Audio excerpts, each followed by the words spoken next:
चलिए, a very very good morning to everyone once again. प्यारे बच्चों, दो तीन छोटी छोटी बातें हैं, मैं चाहूंगा आप उनमें अमल करें और अगर आपको सही लगे तो आप उसे नीट न करें। सबसे पहली बात, अभी नेक्स्ट संडे आपका पेपर है और कुछ दिनों पहले मैंने आपसे कहा था कि अगर किसी बच्चे को रिवाइज करना है तो रिवीजन का बेस्ट तरीका है आप पेपर को टारगेट करें। आप चाहें तो पेपर की संख्या बढ़ा दें, लेकिन जो पेपर का सिलेबस है उसे ही खत्म करें। पेपर के हिसाब से पढ़ते चलें, तब आपका पूरा सिलेबस रिवाइज हो जाएगा, पता नहीं चलेगा। नंबर वन, पेपर को फोकस करके उसमें मैक्सिमम नंबर लाने की कोशिश करें। पॉइंट नंबर टू, प्यारे बच्चों, अक्सर बच्चों को थ्योरी के सवालों में, मतलब असर्शन रीजन, इन सवालों में दिक्कत आती है। तो एक छोटा सा मैं आपके साथ कह रहा हूँ कि आप इसे स्टार्ट करो। आप जब पढ़ते हैं तो डेली आप रिवीजन करते हैं और फिर होमवर्क करते हैं, ऐसा कुछ करते होंगे।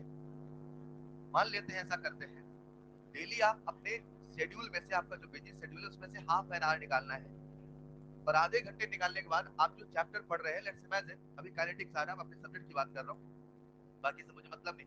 तो अगर फिजिकल केमिस्ट्री में आप काइनेटिक्स पढ़ रहे हैं तो काइनेटिक्स पढ़ते पढ़ते आपको क्या करना है, एनसीईआरटी से खुद से एसर्शन रीजन के सवाल बनाने हैं खुद से।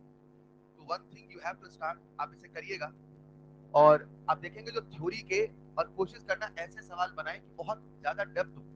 आप जब थ्योरी पढ़ोगे उसे अपने से, मतलब हाफ एन आवर में दो सवाल बनाओ तो भी चलेगा, लेकिन इस प्रोसेस को अब नीट तक करना है।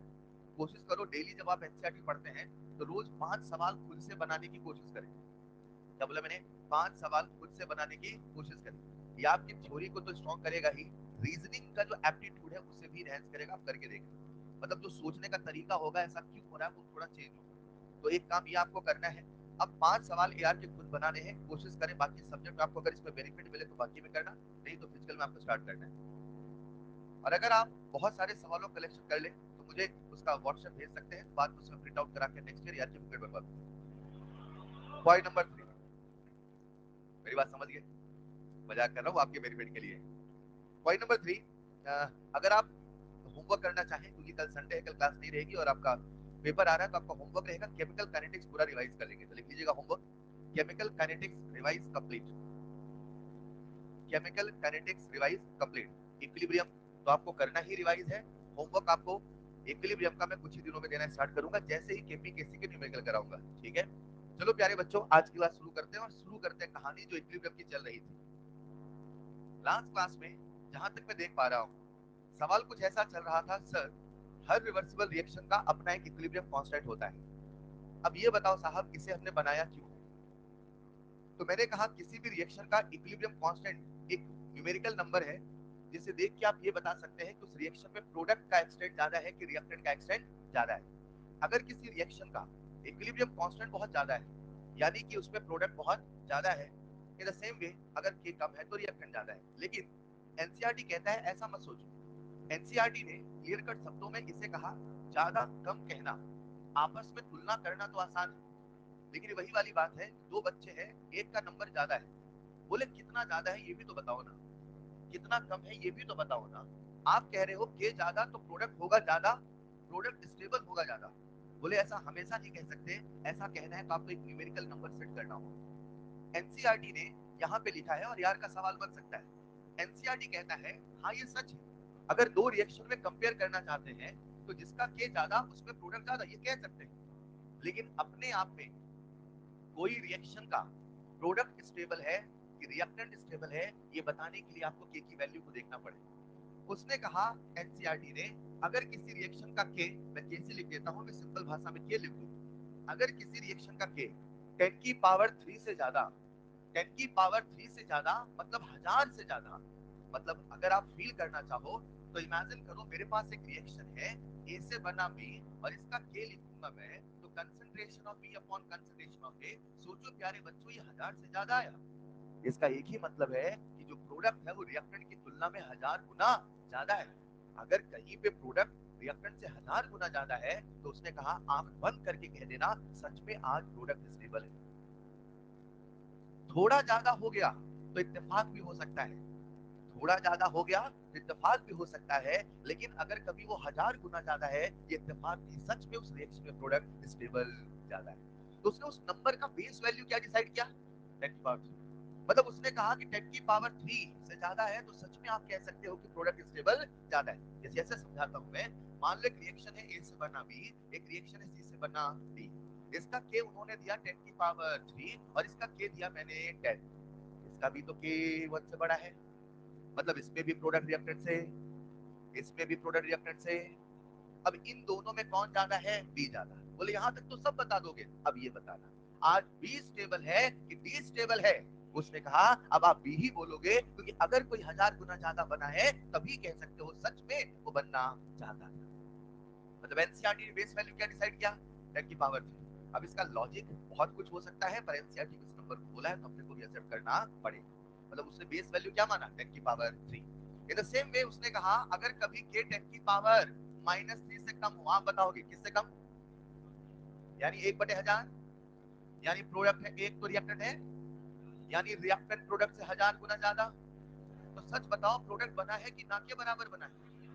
तो उसने कहा ऐसा लगता है अगर किसी रिएक्शन का के 10 की पावर 3 से ज्यादा, मतलब प्रोडक्ट स्टेबल है ज्यादा, मतलब रिएक्शन लगभग खत्म सी हो चुकी है। खत्म नहीं हुई है, खत्म सी हो चुकी है। और अगर कभी के 1/1000 यानी 10 की पावर -3 से छोटा, तो कौन ज्यादा स्टेबल? रिएक्टेंट। और ऐसा लगता है कि रिएक्शन खत्म सी हो गई कि शुरू ही नहीं हुई है। ऐसा लग रहा कि रिएक्शन तो अभी स्टार्ट ही नहीं हुई है। तो एनसीईआरटी वर्ड लिखता है रिएक्शन प्रोसीड नियरली। मतलब उसने कहा कि भाई साहब ऐसा लग रहा है कि रिएक्शन हो ही नहीं रही। This clear? कॉपी में लिखना नेक्स्ट पॉइंट इसका बना के, जो लिख रहे हैं तो उसी के बाद next point. According to NCERT, according to NCERT, number 1, if k is greater than 10 की पावर 3, अगर k 10 की पावर 3 से बड़ा है, प्रोडक्ट डोमिनेट ओवर रिएक्टेंट। कोई दो राय नहीं, प्रोडक्ट ही डोमिनेट करेगा। लेकिन एनसीईआरटी ने यह भी कहा कि आज प्रोडक्ट स्टेबल भी है, product more stable, product more stable. और उसने ये भी कहा कि रिएक्शन ऑलमोस्ट कंप्लीट। कंप्लीट तो हो ही नहीं सकती क्योंकि रिवर्सिबल रिएक्शन है, रिएक्टेंट तो पूरा कभी खत्म हो ही नहीं सकता। लेकिन प्रोडक्ट 1000 गुना बन गए, रिएक्टेंट मात्र एक बचे, तो लगभग खत्म सा ही तो है ना। इन द सेम वे अगर कभी 10 की पावर -3 से कम है, तो बताओ रिएक्टेंट डोमिनेट करेगा कि प्रोडक्ट? रिएक्टेंट। लिख लीजिएगा, रिएक्टेंट डोमिनेट ओवर प्रोडक्ट। अगर मैं स्टेबिलिटी की बात करूं तो क्या कहते हो? कौन स्टेबल है? रिएक्टेंट। इससे ज्यादा स्टेबल है प्रोडक्ट। ये तो है, लेकिन रिएक्टेंट अपने आप में भी स्टेबल है। समझ पा रहे हो? Reactant more stable, reactant more stable.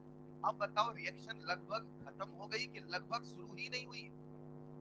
तो एनसीईआरटी लिखता है रिएक्शन, रिएक्शन प्रोसीड नियरली और रेयरली, रिएक्शन प्रोसीड रेयरली। मतलब बहुत मुश्किल से रिएक्शन होगी। ऐसी रिएक्शन जब भी होगी तो रिएक्टेंट ही डोमिनेट करेगा, प्रोडक्ट ना के बराबर होगा। सही कह रहा हूं? उसी प्रकार से मेरे प्यारे बच्चों एनसीईआरटी कहता है सोचो अगर कभी के 10 की पावर -3 से 10 की पावर 3 के बीच में हुआ, तो बताओ आज रिएक्टेंट ज्यादा स्टेबल होगा कि प्रोडक्ट? दोनों की स्टेबिलिटी में कुछ कहना सही नहीं है। अब कुछ कहना सही नहीं है। अब आपको स्टेबिलिटी के बाकी इनऑर्गेनिक केमिस्ट्री, ऑर्गेनिक केमिस्ट्री के पैमाने देखने पड़ेंगे। लेकिन अगर किसी के 1000 से बड़ा है तो कह देना आंख बंद करके हाँ प्रोडक्ट ही स्टेबल। समझे? लेकिन अगर ये वाले नंबर में आया तो कुछ कह नहीं सकते। हो सकता है कुछ कंडीशन ऐसी रही कि भैया आज प्रोडक्ट ज्यादा बन गया, कंडीशन बदलोगे तो रिएक्टर भी बन सकता है। समझ पाए? नेक्स्ट पॉइंट, 10 की पावर -3 से 10 की पावर 3 के बीच में लिख लेना product and reactant, product and reactant both are in appreciable amount, both are in appreciable amount। तो ये नंबर याद रखना है कि एनसीईआरटी ने स्केल 10 की पावर 3 को बनाया है। और इसी स्केल से उसने स्टेबिलिटी और बाकी चीजों को डिसाइड किया है। इसको समझाने के लिए एक नंबर लाइन का पैटर्न बनाता है और यही बगल में लिख देता हूं मैं। सब लोग बोर्ड पे आना जरा। इधर लिखा मैंने 10 की पावर 3, इधर लिखा मैंने 10 की पावर -3। अब बताओ जरा, इधर जाओगे तो कौन डोमिनेट करेगा? और इधर और इधर दोनों। तो ऐसा सवाल कभी बन जाए, ध्यान रखना एनसीईआरटी से इसको पिक किया गया है। This clear? लिख लेना नेक्स्ट पॉइंट, ये ग्राफ बना लेना। 10 की पावर 3, 10 की पावर -3। नेक्स्ट स्लाइड में लिख दूं? कर दो नेक्स्ट स्लाइड। तो उन्होंने कुछ ऐसा नंबर लाइन बनाया है 10 की पावर 3, 10 की पावर -3। इस वाले एरिया में कौन है? प्रोडक्ट डोमिनेट कर रहा है, और लेफ्ट वाले एरिया में रिएक्टेंट डोमिनेट कर रहा है। आसान है ना भाई बच्चों? और अगर बीच वाला एरिया देखें तो हम कहेंगे product and reactant both are in appreciable amount. कल से हम इक्विलिब्रियम कांस्टेंट को समझ रहे हैं। इक्विलिब्रियम कांस्टेंट क्या होता है, कैसे निकाले, क्या रिलेशन है एंड सो ऑन। आज प्यारे बच्चों उन सभी कंसेप्ट पे सवाल करने का दिन है। सवाल करना चाहिए। यहाँ तक आते आते बच्चे के कितने कंसेप्ट क्लियर हो जाने चाहिए? नंबर 1, वो समझे इक्विलिब्रियम क्या है, इक्विलिब्रियम की परिभाषा क्या है। सबको फील आता है? काइनेटिक्स, थर्मोफिल, वो सारी चीजें क्लियर है। बच्चा समझे जो इक्विलिब्रियम है उसे मैथमेटिकली पढ़ने के लिए वागे साहब ने एक एक्सप्रेशन बनाया। वो मात्र एक तरीका नहीं है, वो एक तरीका है।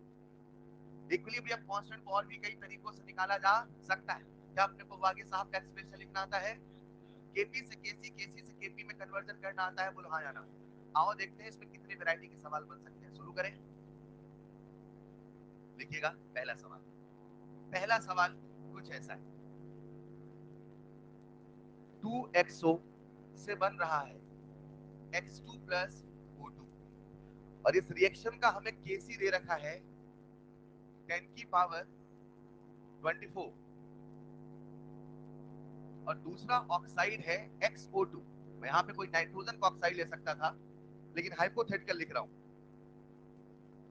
और रिएक्शन हुई तो बना N2 प्लस 2O2, और इसका केसी दे रखा है, सॉरी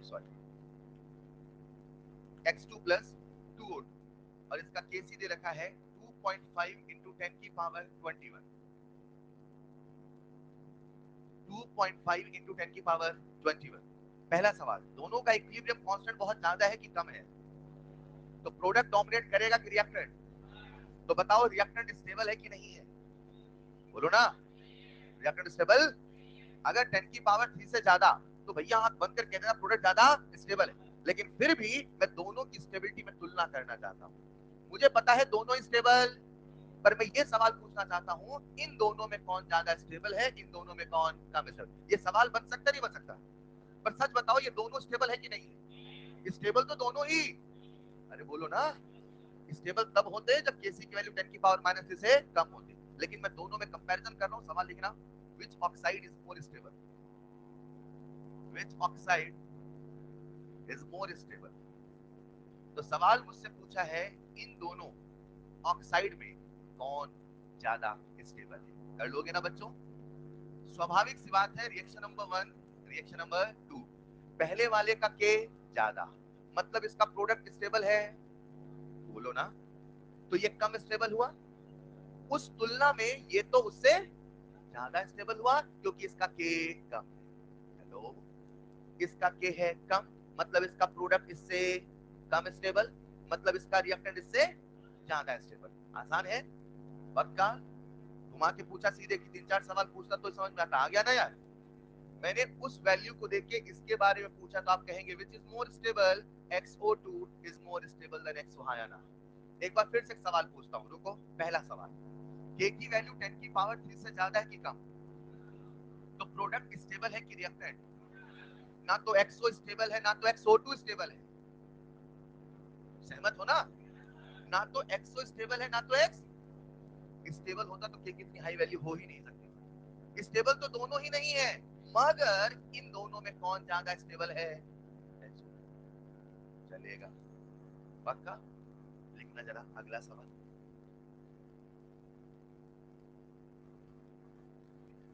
अब इसमें कई तरह के सवाल बन सकता है, इसमें प्रोडक्ट बना दे, रिएक्टेंट बना दे, घुमा सकता है। ठीक है, आगे बढ़े। अगला सवाल प्यारे बच्चों कुछ ऐसा है, उस सवाल में 4 रिएक्शन गिवन है, क्योंकि अभी व्हाइट बोर्ड की स्लाइड है तो रिएक्शन में यहाँ लिखूंगा, सवाल सारे नेक्स्ट स्लाइड में। तो आप लोग पहले वो रिएक्शन लिख लो, उन रिएक्शन पे बेस्ड कितने संभावित सवाल है वो सारे सवाल एक एक करके अपन करते हैं। तो लिखना जरा अगला सवाल, on the basis of following reaction, on the basis of following reactions, और आपके सामने कुछ रिएक्शंस दी हुई हैं। पहली रिएक्शन अपनी वही फेमस N2+3H2 से बना 2NH3। मैं आपसे रिक्वेस्ट करूंगा रिएक्शन लिखते लिखते आप सबका डेल्टा Ng भी लिख लेना। दूसरी रिएक्शन है BCl5 से बना BCl3+Cl2। मैं कहीं पे भी फिजिकल स्टेट नहीं लिखता हूं, क्योंकि मैं पता है कि बच्चों को पता है हम पढ़ रहे हैं वागे साहब का गैसियस केमिकल इक्विलिब्रियम। अगर गैस के अलावा कुछ होगा तो ही लिखूंगा, गैस होता है तो लिखना ही नहीं, चलेगा ना। तीसरी रिएक्शन दे रखी है 2SO2 प्लस O2 से बना 2SO3, और चौथी रिएक्शन दे रखी है H2 प्लस I2 से बना 2HI। ये चारों रिएक्शन है, सभी रिएक्टेंट सभी प्रोडक्ट अपने गैसियस स्टेट में। मैं चाहूंगा आप सभी रिएक्शन का डेल्टा Ng एक बार जरूर निकाल लें। कर लिया होगा सबने। पहली रिएक्शन का डेल्टा Ng होगा 2-4 यानी -2, 2-1 यानी कि 1, 2-3 यानी कि -1, और 2-2 यानी कि 0। रुको, पहला सवाल, ऐसी कितनी रिएक्शन है जिनका डेल्टा Ng पॉजिटिव है? बहुत बढ़िया। ऐसे कितने रिएक्शन का डेल्टा Ng नेगेटिव है? 2। ये दिमाग में सेट कर लिया। अब सारे सवाल इन्हीं रिएक्शन पे बेस्ड होंगे, तो आपकी कॉपी में लिखा है, मैं बार बार स्लाइड नहीं बदल पाऊंगा। ठीक है बच्चे, सवाल कैसे कैसे बनते हैं, सिंपल सवाल से स्टार्ट करते हैं। लिखना पहला सवाल, for which reaction, for which reaction, और आपसे रिक्वेस्ट करूंगा आंसर बोल के चुप हो जाना है ना, ताकि हर वो बच्चा समझ पाए। शुरू के सवाल आसान है, चौथे पांचवें से अच्छे सवाल शुरू हो जाते हैं, हर वो बच्चा समझ पाए जो नहीं सीख पा रहे। ठीक है, for which reaction Kp is greater then Kc। आपको बताना है किस रिएक्शन के लिए Kp Kc से बड़ा है। तो मैंने आपको ऐसे याद कराया है, अगर डेल्टा Ng पॉजिटिव तो कौन बड़ा होगा? Kp। डेल्टा Ng ज्यादा मतलब गैसियस ज्यादा मतलब प्रेशर ज्यादा मतलब Kp ज्यादा। कंफ्यूजन का सवाल ही नहीं है, बोलो ना। जिनका डेल्टा Ng पॉजिटिव उनका Kp Kc से बड़ा, जिनका डेल्टा Ng निगेटिव उनका Kc Kp से, ऐसे याद कराया ना। आज Kp Kc से बड़ा पूछ रहा है क्या? तो डेल्टा Ng पॉजिटिव होगा क्या? किस रिएक्शन डेल्टा Ng पॉजिटिव है? तो आंसर हो जाएगा, समझ गए? लिखना जरा अगला सवाल, for which reaction, for which reaction Kc greater than Kp। ऐसा नहीं, कंसेप्ट रिवाइज कर लो, जिनका डेल्टा Ng नेगेटिव, हाँ या ना। तो डेल्टा Ng नेगेटिव शायद 1 और 3 का है, तो आंसर हो जाएगा 1 और 3। आसान है, ऑनलाइन वालों जवाब देते रहना। लिखना जरा अगला सवाल, for which reaction, for which reaction Kp less than 0। कोई आंसर नहीं बोलेगा please. For which reaction Kp less than 0। दिमाग में एक चीज सेट कर लो, लेस देन 0 अलग चीज है, लेस देन 1 अलग चीज है। लेस देन 0 यानी कि नेगेटिव, लेस देन 1 यानी 1 से छोटा। वो कौन सी रिएक्शन है जिसका Kp 0 से छोटा है? वो कौन सी रिएक्शन है जिसका Kp 0 से छोटा है? फर्स्ट वाला। कितने बच्चे कह रहे हैं फर्स्ट रिएक्शन? अभी तो तीसरा सवाल है बेटा, अभी तो बहुत है, इसी में गलत होने लगे। अच्छा ये तो समझ गए ना, Kp Kc का खेल चल रहा है। मुझे बताओ, आपसे पूछा है किस रिएक्शन का Kp नेगेटिव होगा। अरे लाला, Kp क्या है समझ में आता है? अगर आप किसी भी रिएक्शन का Kp लिखते हैं तो Kp लिखेंगे partial pressure of product upon partial pressure of reactant raise to power stoichiometric coefficient. बोलो हाँ या ना। क्या कभी पार्शियल प्रेशर नेगेटिव हो सकता है? प्रेशर है तो है, नहीं है तो नहीं है। क्या ये कभी नेगेटिव हो सकता है? क्या ये कभी नेगेटिव हो सकता है? बोलो ना। ये बड़ा होगा तो लेस देन 1 होगा, ये बड़ा होगा तो ग्रेटर देन 1 होगा, दोनों बराबर होगा तो 1 होगा। मुझे बताओ नेगेटिव क्या होगा? बोलो। तो आंसर मेरे हिसाब से होना चाहिए नन ऑफ दीज। बोलो हाँ या ना। नहीं समझे? आधे करे अच्छा ये भी चुनना था क्या, मुझे लगा 4 में चुनना है। अगला सवाल प्यारे बच्चों आप सबके सामने, for which reaction, for which reaction Kp minus Kc is equal to positive. किस रिएक्शन के लिए Kp माइनस Kc पॉजिटिव है? सभी लोग अटेम्प्ट कर लें। Kp माइनस Kc क्या करना है? पॉजिटिव, यानी किसे बड़ा करना है और किसे छोटा। तो किस रिएक्शन का Kp Kc से बड़ा होता है? उन रिएक्शन का जिनका डेल्टा Ng पॉजिटिव होता है। तो मुझे लगता है आंसर केवल केवल कौन होगा? नहीं समझे? यही सवाल कुछ ऐसे आया, फॉर विच रिएक्शन, सबसे बन रहा है ना बच्चों, लिखिए जरा, for which reaction Kc minus Kp, Kc minus Kp less than 0। किस रिएक्शन के लिए Kc minus Kp less than 0 होगा? पक्का? सोच लिया? छोटे छोटे कंसेप्ट घुमाएंगे, ठीक है। For which reaction Kc minus Kp less than 0, less than 0 मतलब निगेटिव, मतलब इसे करना है छोटा, इसे करना है बड़ा। तो किस रिएक्शन के लिए Kp बड़ा होता है जिसका डेल्टा Ng पॉजिटिव? आसान है। What is the final answer? फिर से होगा टू हाँ या ना? प्यारे बच्चों यही सवाल कुछ ऐसे आया, for which reaction, for which reaction Kc by Kp greater than 0। कोई आंसर नहीं बोलेगा please. For which reaction Kc by Kp greater than 0, किस रिएक्शन के लिए Kc by Kp 0 से बड़ा होगा?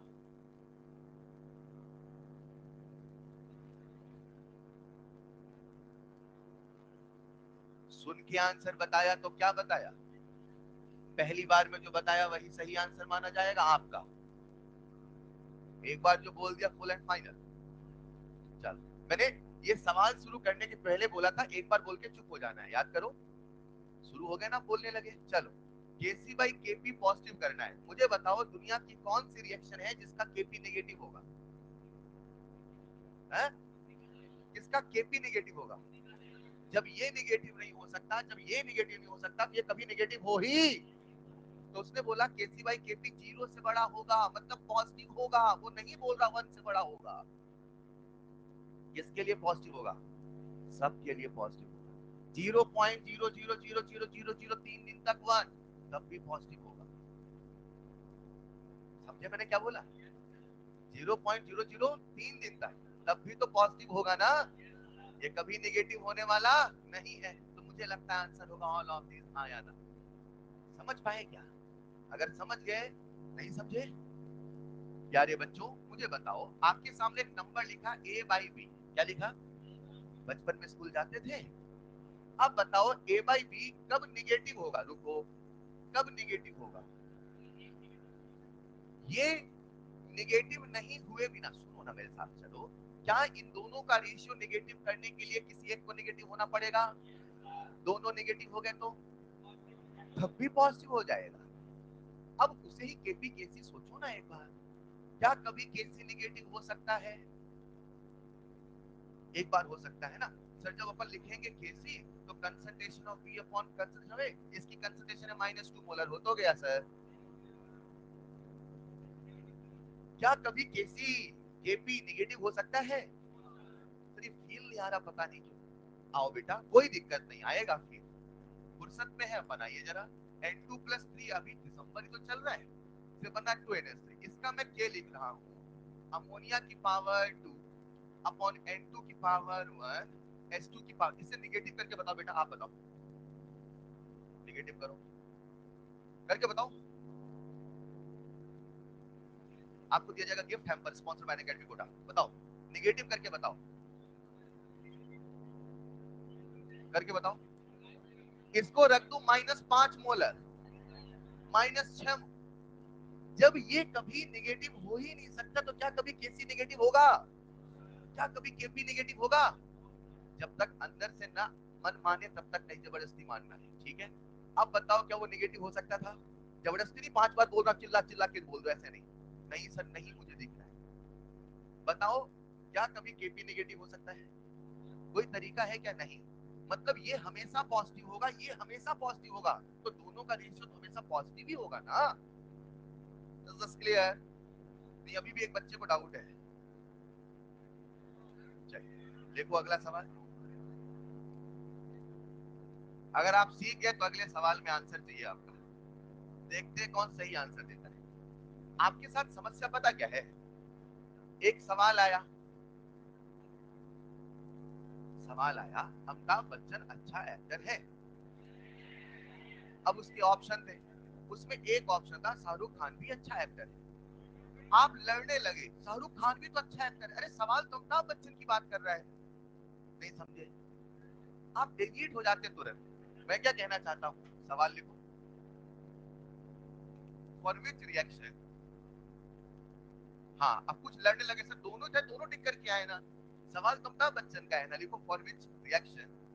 बस बस। फॉर विच रिएक्शन, सबको लॉग वाला फॉर्मूला याद है ना?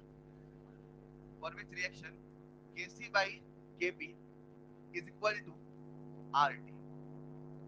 For which reaction Kc by Kp is equal to R T. चलो कठिन लग रहा है तो केपी बाई केसी कर दूं क्या?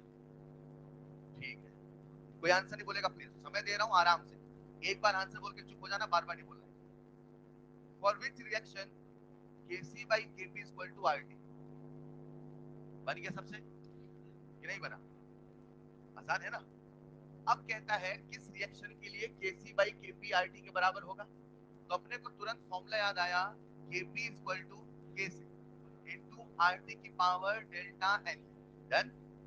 उसने केसी बाई केपी बोला कि केपी बाई केसी, तो मैंने मनी मन यहाँ से केपी बाई केसी निकाला, तो केपी बाई केसी आया आर टी की power delta n g. Done. तो अगर मैं लिखूंगा केसी बाई केपी तो ये हो जाएगा आर टी की power minus delta n g. सहमत हो तो हाँ कहना। अब मैं मनी मन सोच रहा हूँ केसी बाई केपी मुझे क्या करना है, आर टी। तो आर टी की पावर क्या हो, 1। यानी डेल्टा एन जी की वैल्यू कितनी हो, कितनी हो? तब ना माइनस माइनस प्लस होगा। अब बताओ किस रिएक्शन के लिए डेल्टा एन जी -1 है बच्चों? तो मुझे लगता है आंसर विल बी, चलेगा, आंसर विल बी थर्ड। ठीक है तो लिखना अगला सवाल। मात्र एक कंसेप्ट केपी और केसी, कैसे कैसे सवाल बनते हैं देखते चलिएगा। बोलो अगला सवाल। आप लोग थक के पढ़ते हो यार, ऐसा क्यों? लिखिए अगला सवाल। For which reaction, for which reaction log kp by kc, कोई आंसर नहीं बोलेगा please. log kp by kc is equal to rd, कोई आंसर नहीं बोलेगा। for which reaction log kp by kc is equal to rd। वही 4 reaction है, उनमें से आपको पूछा है इसके लिए kp by kc rd के बराबर है log। आंसर नहीं बोलेंगे, हाथ खड़े कर देना।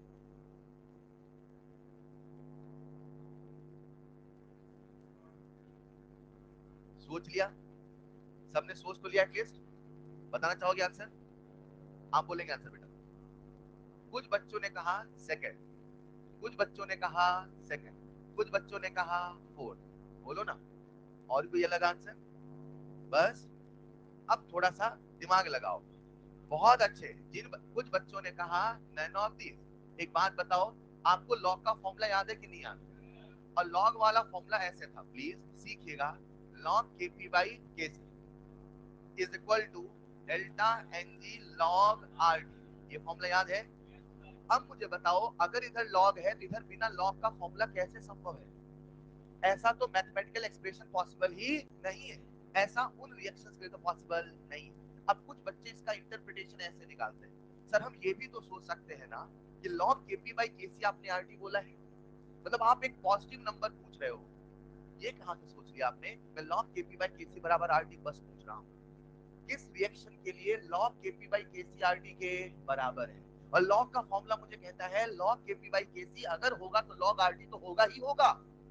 अरे हाँ या ना? बिना लॉग के आरटी कैसे लिखा? ये तो मैथमेटिकल एक्सप्रेशन गलत हुआ। तो मुझे लगता है ऐसा किसी भी रिएक्शन में संभव।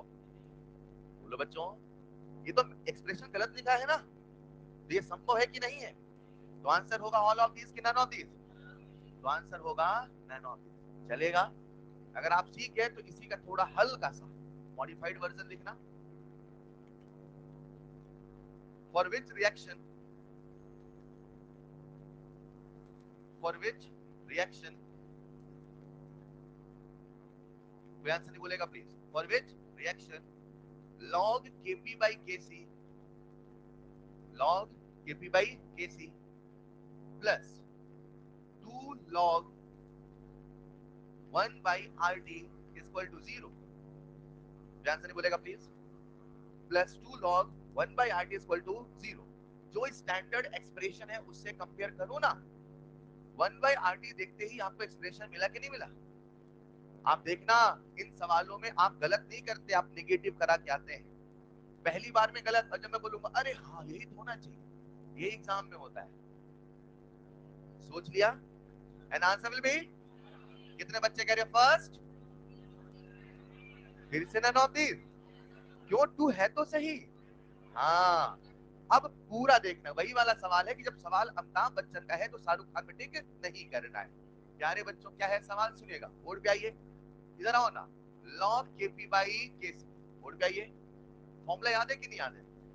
Plus delta NG log 1 by R T बराबर 0। और अगर मैं इस एक्सप्रेशन को देखूं तो ये एक्सप्रेशन वैसा तब बनेगा जब डेल्टा एनजी की वैल्यू होगी 2। किस रिएक्शन के लिए डेल्टा एनजी 2 है? आपने लालच में केवल 2 देख के टिक कर दिया। तो पूरा देखना है, ऐसा लालच में नहीं आना है। मुझे बताओ, क्या किसी रिएक्शन का डेल्टा एनजी 2 है? तो मैंने जानबूझ के, आप देखा सवाल बनाते समय मैं स्लाइड पहले बदला। किसी का डेल्टा एनजी 2 तो है नहीं, मैंने देखा -2 था। हेलो, अगर आपने देखा जब मैं सवाल फ्रेम कर रहा था तो पहले मैंने देखा डेल्टा एनजी क्या क्या है, तो किसी का भी डेल्टा एनजी 2 नहीं था। तो वो सवाल संभव था, हाँ या ना? हमेशा तसल्ली से देखना, अपने को एक्सप्रेशन यहाँ नेगेटिव करवाता है, आराम से सवाल करना है। फिलहाल क्या किसी भी रिएक्शन डेल्टा एनजी 2 है? नहीं है। तो मुझे लगता है आंसर क्या होगा? आंसर क्या होगा? None of these. हेलो, आसान है कि नहीं है? लिखो जरा अगला सवाल। किसी भी रिएक्शन का डेल्टा एनजी 2 नहीं, मात्र एक कंसेप्ट, और एक कंसेप्ट से सारे सवाल बन रहे हैं, और कंसेप्ट है Kp equal to Kc into R T power delta n. बोलो अगला सवाल, लिखिए जरा। For the reaction, for the reaction A is in equilibrium with B, for the reaction A is in equilibrium with B, Kc is equal to 10 की power -3, Kc is equal to 10 की power -3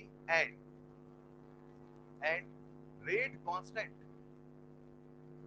rate constant for the forward direction, rate constant for the forward direction is 10 की power -5, is 10 की power -5। then calculate rate constant, rate constant for B to A। क्या आप सवाल की भाषा समझ गए? मैं इस सवाल को सिंपली KF KB बोल देता तो फिर आप इस लैंग्वेज पढ़ने के उसमें नहीं फंसते। इन सवालों में लैंग्वेज बोल के आपको फंसाया जाता है। बताओ ये सवाल सबसे बनेगा नहीं बनेगा? KF बोला है, हमसे पूछा क्या है भाई? KB। तो KF दिया है, KB पूछा है, KC बोला है। क्या आपको फॉर्मूला आता है? तो इक्विलिब्रियम कांस्टेंट निकालने का एक तरीका तो और है, KC बराबर KF अपॉन KB। हाँ या ना? जब आप सारी वैल्यू को पुट करेंगे 10 की पावर -3, KF कितना है? 10 की पावर -5, क्या KB निकल जाएगा? सबसे बना कि नहीं बना? बताओ प्यारे बच्चों, KB कितना आया? 10 की पावर माइनस। अगला सवाल बोलूं क्या? ये सबसे बन गया था ना? कितने बच्चों से बन गया था? Raise your hand. क्या कर रहे हैं, इसमें भी सब हाथ नहीं खड़े कर रहे? कितने बच्चों सवाल बन गया है? सही नहीं। मतलब ठीक है, मानता हूं कि आप सुबह से पढ़ रहे हैं, थक जाते हैं, पर ये भी तो सोचो ना, 2-3 महीने की बात और है। बन गया होगा सबसे? लिखो जरा अगला सवाल। बोलू क्या? For the reaction 2a plus b से बना 4d, for the reaction 2a plus b से बना 4d, डेल्टा एनजी कितना है बताओगे? 2a प्लस b से बना 4d, calculate kp for the reaction, calculate kp for the reaction in terms of r,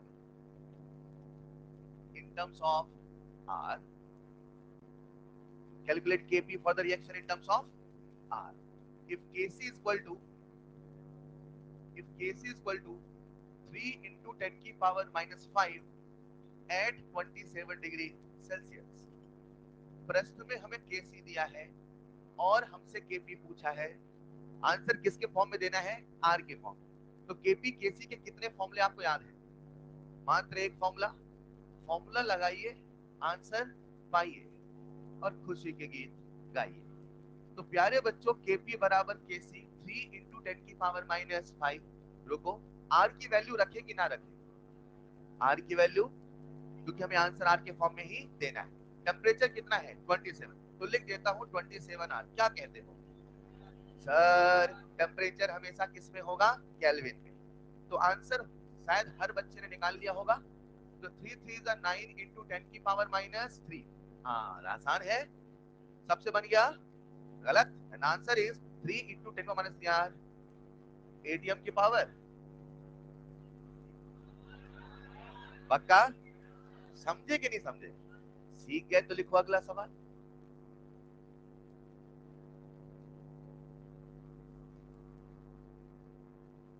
बोलो।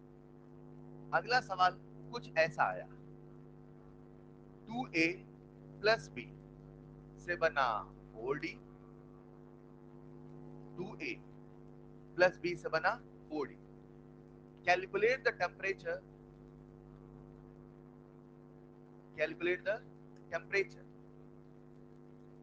at which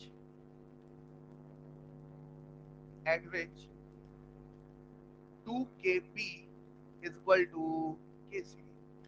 वो टेम्परेचर बताइए जब 2 kp बराबर kc हो जाएगा। बेहद ही आसान सवाल, बच्चे से बन जाएगा।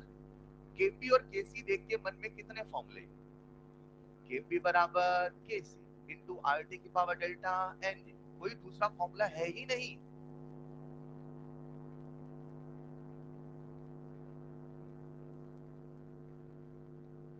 हाँ, ये अच्छी बात है कि बच्चों ने मुझसे पूछा सर आर के लिए क्या करें।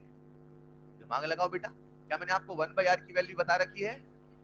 अगर 1/r की वैल्यू याद है तो वैल्यू रखिए और सॉल्व करिए। कितने बच्चों बन गया? रेजर हैंड जल्दी से। पूरी क्लास यार, ऐसे नहीं है, बहुत बहुत गड़बड़ मामला चल रहा है भाई साहब, रफ्तार बढ़ाइए। नहीं बना?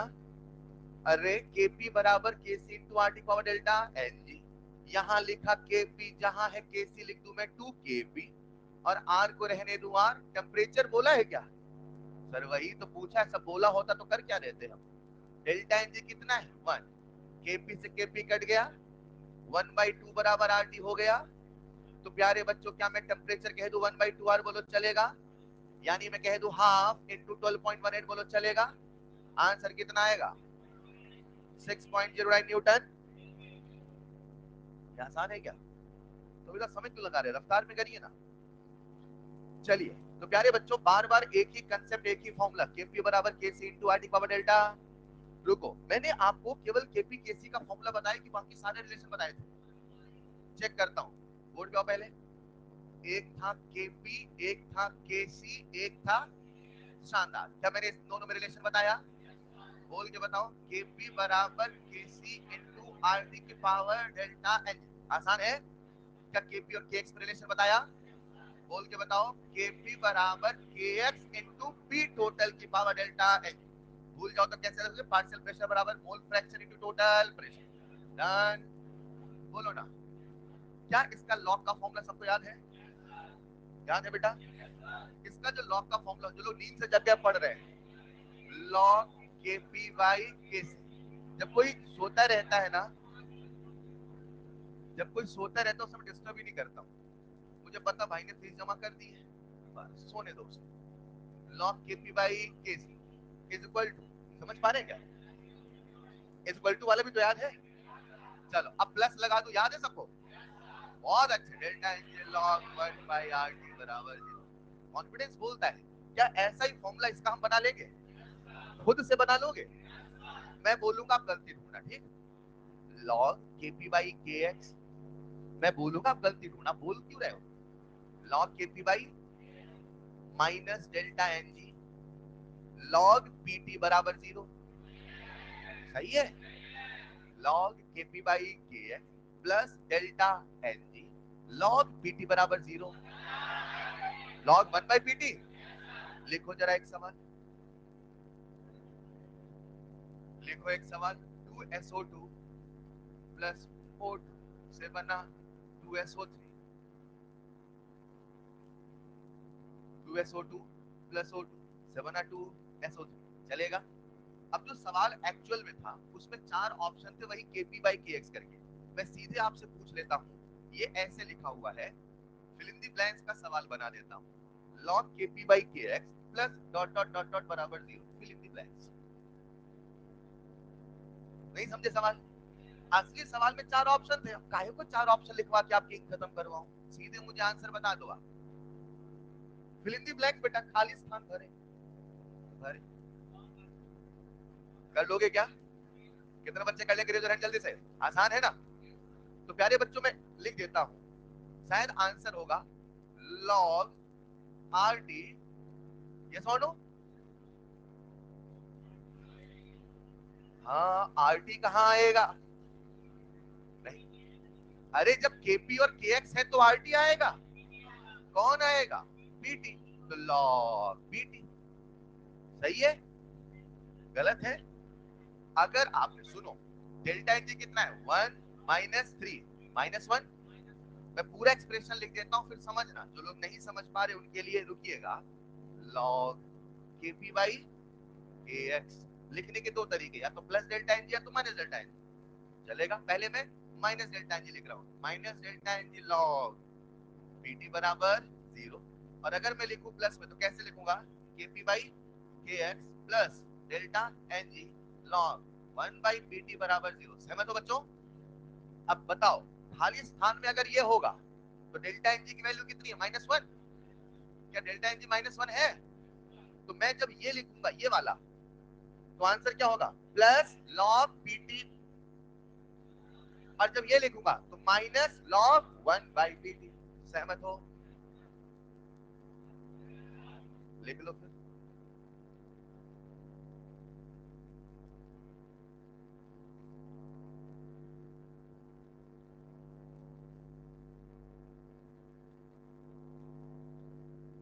बच्चों एक बात बताइए, ये जो इक्विलिब्रियम कांस्टेंट है, लिख लिया होगा? क्या हम सबको केपी ये समझ में आ गया? अब फिर जाते हैं फील वाले में। अगर कोई रिएक्शन रिवर्सिबल है तो उसके जीवन में कभी न कभी इक्विलिब्रियम बोलो आएगा। और जब इक्विलिब्रियम आएगा सब कुछ थमसा। वागे साहब का मैथमेटिकल एक्सप्रेशन लिख कर उसका इक्विलिब्रियम कांस्टेंट निकाला। ये जो इक्विलिब्रियम कांस्टेंट है कुल कितने फैक्टर पे डिपेंड करता है? तीसरा कोई फैक्टर?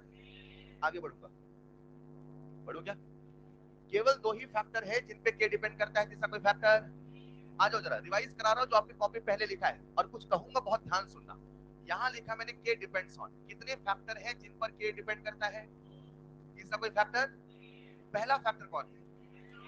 सच बताओ, रिएक्शन है कि मोड ऑफ रिप्रेजेंटेशन? इसका मतलब क्या है बस अभी बताने वाला हूं, लेकिन सही बताऊं ये आपके पूरे कंसेप्ट बदलने वाला है, ऐसा बोलोगे अगर। रिएक्शन के बदलने से के बदले कोई जरूरी नहीं है, वही रिएक्शन होगी। लिखने का तरीका बदल दोगे तो के बदल जाएगा। ये बहुत अजीब लगेगा, फील कराऊंगा, सुनिएगा। और दूसरा फैक्टर है प्यारे बच्चों टेम्परेचर। तीसरा कोई फैक्टर? तो कल की क्लास में शायद मैंने आपके सामने ऐसे लिखा था, के डज नॉट डिपेंड्स ऑन, बोलो हाँ या ना? इतना तो लिख दिया था ना बेटा? घर जाके रिवाइज क्या होगा?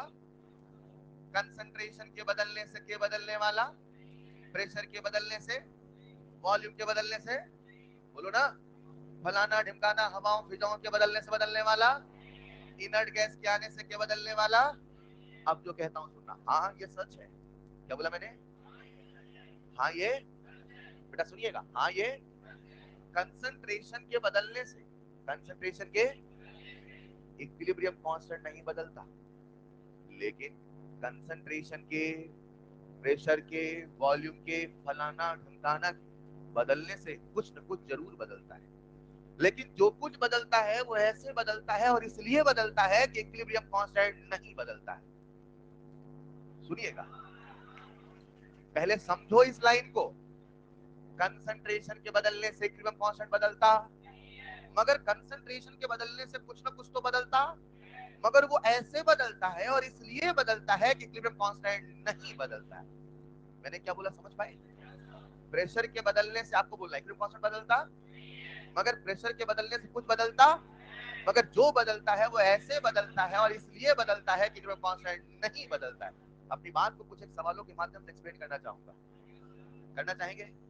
पहला बेसिक सवाल लिखना जरा, बस सवाल, ये पॉइंट लिखा दिया था कल भाई, देखो जरा पहला सवाल। For the reaction, for the reaction PCl5 से बना PCl3 प्लस Cl2,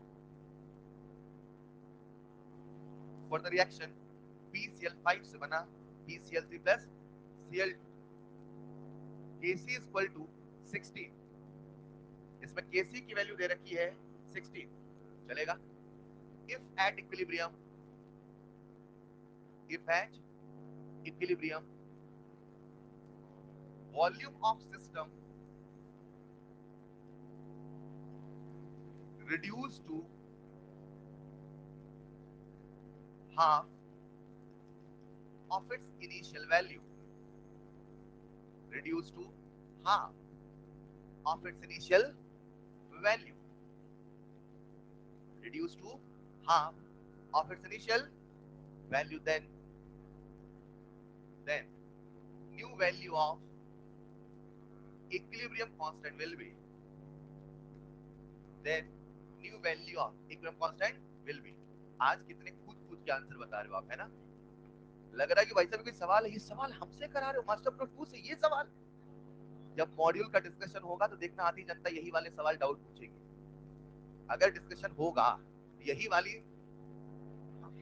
यही वाले सवाल आप समझ पा रहे मेरी बात को? अब आपको लग रहा है साहब ये कितना आसान है। हाँ आज आसान है, लेकिन मुझे ये नहीं सिखाना, मुझे क्या सिखाना आता हूँ।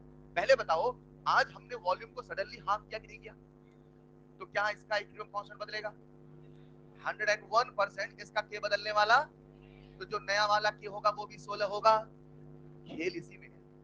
आपको लगना चाहिए सर जब के नहीं बदला तो आपने पुराना के नया के क्यों किया?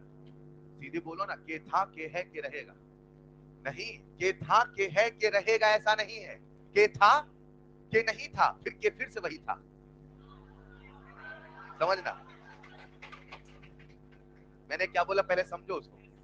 एक बच्चे को लगना चाहिए सर जब आपने कहा कि वॉल्यूम के बदलने से इक्विलिब्रियम कांस्टेंट बदला, तो सीधे बोला ना कि के 16 था, 16 है 16। सच्चाई ये नहीं है, के 16 था, लेकिन जैसे ये हुआ अब वो नहीं था, लेकिन फिर से वो वही था जो पहले था। मैंने क्या बोला, मैंने क्या बोला? अगला सवाल कराता हूं, फिर दोनों सवाल को क्लब करता हूं, ठीक चलेगा? फिर पूरी कहानी को जो बता रहा था depends on, does not depends on, पूरी कहानी को मत समेटते हैं। लिखिएगा एक और सवाल। बेटा पीछे से वो जो कह रहे थे वाह वाह, उनको समझ में आया था? मतलब बिल्कुल फुल फॉर्म में थे आप, हैं? लिखो अगला सवाल। तो सवाल मुझे क्या सिखाना है, बोर्ड कहिएगा। ए सॉलिड, ए सॉलिड से बना 2b gas plus 3c gas, ठीक है? एक रिएक्शन गिवन है। आज मैंने जानबूझ के फिजिकल स्टेट लिखा ताकि मैं चाहूं आप इसका इसकी ओर ध्यान दें। ये सॉलिड है और ये गैसियस गैसियस, राइट? ए सॉलिड से बना 2b gas plus 3c gas if at equilibrium,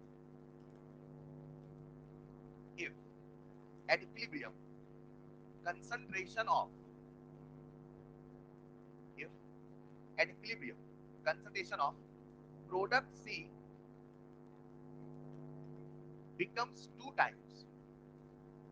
becomes two times of its initial value, becomes two times of its initial value, then 10। और आपके सामने थे कुछ 4 ऑप्शन। पहला ऑप्शन के न्यू बराबर 2 times of K old. दूसरा option K new बराबर K old. तीसरा option concentration of B new is equal to concentration of B old. चौथा option concentration of B new is equal to 1 upon root 2 times of B old. और पांचवा option है concentration of B new is equal to 1 upon root 2 times of B whole।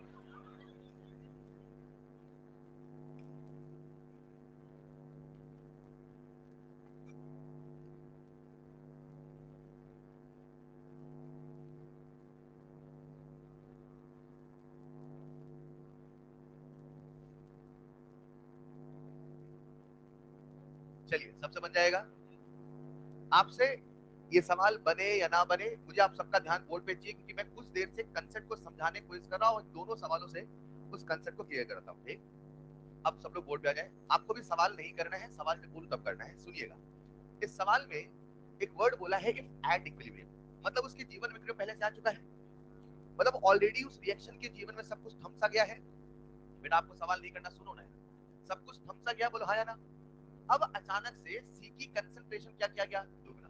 तो of course simple सी बात है, अगर सी की concentration को दुगना किया है तो कहीं ना कहीं से एक्सटर्नल तरीके से मिलाया गया होगा। किसी ने बर्तन खोला होगा, सी मिला दिया होगा। जैसे ही सी मिलाया तो कहीं ना कहीं अब सी का कंसंट्रेशन दुगना हो गया। सी का कंसंट्रेशन दुगना होते ही अंदर रिएक्शन के जीवन में खलबली मच गई, क्योंकि एक रिवर्सिबल रिएक्शन चलती ही इसीलिए चलती ही तभी तक है जब तक उसके जीवन में इक्विलिब्रियम ना आ जाए। इक्विलिब्रियम आ गया था, सब कुछ थम सा गया था, कंसंट्रेशन था, सब कुछ थमा थमा सा था, इसने कितने में ही किसी ने सी और मिला दिया, तो उसका इक्विलिब्रियम डिस्टर्ब हुआ कि नहीं? उस डिस्टर्ब इक्विलिब्रियम को वो कैसे पूरा रिगेन करता है, यही समझाने की कहानी ली चैटलियर प्रिंसिपल आपके सिलेबस में आती है। अभी मैं वहां नहीं जा रहा हूं, अभी मैं बेसिक फंडामेंटल पे बातें कर रहा हूं। इतना तो आपको समझ में आता है कि सर आप सी बदलो, बी बदलो, फलाना ढिमकाना कुछ भी बदलो, अगर टेम्परेचर नहीं बदला है तो इसका के बदलने वाला। यानी जब पहले बी और सी था उस समय जो के था, तो नया वाला सी हुआ तो भी के वही रहेगा, बोलो हाँ या ना। इसको ऐसे समझते प्यारे बच्चों, रिएक्शन आप सबने कॉपी लिखी है ना, इसे ऐसे समझते हैं, पहले वाला यहां लिख देता हूं मैं, के ओल्ड लिख दूं ना, K old equal to concentration of B का whole square and concentration C की पावर 3। इसे बोल रहा हूं मैं ओल्ड, इसे बोल रहा हूं मैं ओल्ड, चलेगा? चलेगा। अब लिख रहा हूं नया वाला के, तो यहां लिख दूं मैं के न्यू, चलेगा? और यहाँ कंसंट्रेशन भी लिखूंगा न्यू, यहाँ कंसंट्रेशन लिखूंगा न्यू, हाँ या ना? जरा मुझे बताओ सी की नई वाली कंसंट्रेशन क्या 2 टाइम्स ऑफ सॉरी क्यूब है, क्या 2 टाइम्स ऑफ सी ओल्ड है? तो जहां लिखा मैंने सी न्यू, यहां लिख सकता हूं प्यारे बच्चों में 2 टाइम्स ऑफ सी ओल्ड, हाँ या ना? यहां लिखा मैंने 2 टाइम्स ऑफ सी ओल्ड, कोई आपत्ति? क्या 2 का क्यूब बाहर निकलेगा? तो इसे कह सकता हूं मैं कंसंट्रेशन ऑफ बी न्यू की power 2 into 8 times of concentration of C old की पावर। अब बताओ ये के ओल्ड और के न्यू दोनों सेम होंगे क्या अलग अलग? क्या दोनों सेम होंगे? तो क्या मैं दोनों को इक्वेट कर सकता हूं? जब मैं दोनों को इक्वेट करूंगा तो कंसंट्रेशन ऑफ बी ओल्ड की पावर 2 इनटू सी ओल्ड की पावर 3 बराबर आपको बोलना है 8 इनटू बी न्यू की पावर 2 इनटू सी ओल्ड की पावर 3, हाँ या ना? क्या ये सी ओल्ड कैंसिल आउट होगा? क्या मैं यहां से नई वाली कंसंट्रेशन निकाल लूंगा? जब यहां से नई वाली कंसंट्रेशन निकालूंगा that is B new equal to 1 upon 8 under root होगा, यानी कितना आएगा 1 upon 2 root 2 times of B old, हाँ या ना? सवाल आप कर लोगे, अब जो सिखाना चाहता था उसे कैच करना। आज क्या मैंने इक्विलिब्रियम पे कंसंट्रेशन को बदला है? बोलो ना बच्चों। तो कंसंट्रेशन के बदलने से इक्विलिब्रियम कांस्टेंट बदला कि नहीं बदला? इक्विलिब्रियम कांस्टेंट बदलने वाला, इक्विलिब्रियम कांस्टेंट बदलने वाला, जो नया वाला की होगा क्या वो पुराने के बराबर होगा? लेकिन जब कंसंट्रेशन बदला जाएगा, प्रेशर बदला जाएगा, वॉल्यूम बदला जाएगा, इनर्ट गैस कुछ ना कुछ तो बदलेगा, कुछ ना कुछ तो। मगर जो कुछ बदलेगा वो ऐसे बदलेगा और इसलिए बदलेगा कि के नहीं बदलना चाहिए। आज बी की कंसंट्रेशन घट गई कि बढ़ गई? घट गई। 1/2 हुआ तो घटा ना। क्यों घटा? What was the driving force? क्योंकि क्योंकि सी बढ़ गया, वो उसे कंपनसेट करना चाहता था। चाहे इतनी कहानी बोलो जो लीचेटियर प्रिंसिपल बोलते थे, सीधे बोलो के नहीं बदलना चाहिए। This is clear. आज भी घटा है लेकिन के बदला नहीं। तो कंसंट्रेशन के बदलने से ऐसा नहीं, कुछ नहीं बदलता है, चीजें बदलती हैं, मगर वो इसलिए बदलती हैं और ऐसे बदलती हैं कि केक नहीं बदलता है। ये दिमाग में सेट हुआ कि नहीं हुआ? पक्का? आप अगर इस पूरे चैप्टर को कहते हैं कि जो इसका कंक्लूजन है उसको अगर समेटो तो दो लाइन आपके दिमाग में सेट हो जाए। नंबर वन, एक रिवर्सिबल रिएक्शन चलती इसीलिए चलती ही तभी तक है जब तक उसके जीवन में इक्विलिब्रियम। और पॉइंट नंबर टू, अगर किसी रिएक्शन के जीवन में इक्विलिब्रियम आ गया है और टेम्परेचर नहीं बदला गया, रिएक्शन खुद नहीं बदला, तो बाकी सबके बदलने से सब कुछ बदलेगा लेकिन उसका इक्विलिब्रियम कांस्टेंट बदलने वाला नहीं है। Is this clear? एक बच्चा मेरी बातों को ध्यान सुन रहा था, वो कहता है, एक बार ये सवाल लिख लिया, देखो पहले सवाल आंसर लिखो। तो बच्चा मुझसे कहता है चलो मान लिया, क्या कहता है, चलो, सुनते रहेंगे लिखते रहेंगे, पॉसिबल है ना, चलो मान लिया आपने जो कहा कि जो इक्विलिब्रियम कांस्टेंट है वो केवल दो ही चीजों के, डिसाइड कर लो, तो आंसर क्या होगा, एक होगा टू, एक होगा, केवल दो ही चीजों के बदलने से बदलता है, एक है खुद रिएक्शन और दूसरा है टेम्परेचर। कब से आप ये कह रहे हो, शायद हमें याद भी हो गया है कि यही दोनों पैमाने हैं, तीसरा कोई पैमाना नहीं है, लेकिन अब जानने का सीखने का समय ये है कि टेम्परेचर के बदलने से तो इक्विलिब्रियम कांस्टेंट बदलता है। अब ये भी तो बताओ कि कितना टेम्परेचर बदलने से कितना इक्विलिब्रियम कांस्टेंट बदलता है। क्या मेरी बात समझ पा रहे हैं? अब हम ये पढ़ने वाले हैं, अब हम ये पढ़ने वाले हैं कि फैक्टर तो दो ही है, मगर इन दोनों फैक्टर से ये कैसे बदलता है, आओ एक एक करके समझते हैं। इफेक्ट ऑफ टेम्परेचर आते समय एक इक्वेशन आती है, van Hoff equation. Van Hoff equation इतनी ज्यादा विवादित इक्वेशन में से एक है कि उसका असली रूप कई दफा न किताबों में लिखा होता है, ना मॉड्यूल लिखा होता है, लेकिन एनसीईआरटी ने छुपा के ग्राफ बनाया है, और उस ग्राफ में मात्र इंटरसेप्ट को समझने के लिए आपको वॉन टॉप इक्वेशन का असली रूप समझना पड़ेगा। सारा एनालिसिस वॉन टॉप के नकली रूप से हो जाता है, मगर उस एनसीईआरटी में जो ग्राफ है जिसमें कभी भी सवाल बन सकता है, उसको समझने के लिए आपको इसके असली रूप को भी समझना पड़ेगा। मैं क्या कह रहा हूँ सभी बातों को स्पष्ट करता हूँ, पहले से लिखिए, बोलेंगे बेटा? हाँ, वो सारी बातें करेंगे। अभी हम एक न्यूमेरिकल कर रहे हैं, एग्जैक्टली कैसा हुआ वो मैं पूरा ग्राफ में समझाऊंगा जब हम आएंगे लीनियर डियर प्रिंसिपल, पूरा ग्राफ बना के समझाऊंगा कैसे शिफ्ट हुआ, क्या हुआ, वो सारी चीजें। आगे बढ़े क्या? टॉपिक लिखिएगा, नेक्स्ट पॉइंट, टॉपिक लिखिएगा, नेक्स्ट पॉइंट, बोलो क्या? केक कितने फैक्टर डिपेंड करता है? एक है टेम्परेचर, दूसरा है रिएक्शन। अब ये सीखने का समय है कैसे कैसे डिपेंड करता है, तो लिखिएगा next point, effect of temperature, effect of temperature on equilibrium constant, effect of temperature on equilibrium constant. Equilibrium constant पे टेम्परेचर का क्या प्रभाव है, कैसे बदलता है, आओ देखते हैं। प्यारे बच्चों, इस पूरी कहानी को जब मैं काइनेटिक्स पढ़ा रहा था तो कुछ ऐसे कहा था, टेम्परेचर के बदलने से रेट कांस्टेंट बदलता है। काइनेटिक्स, काइनेटिक्स, टेम्परेचर के बदलने से रेट कांस्टेंट, टेम्परेचर के बढ़ाने से रेट कांस्टेंट हमेशा, चाहे एक्सो हो चाहे।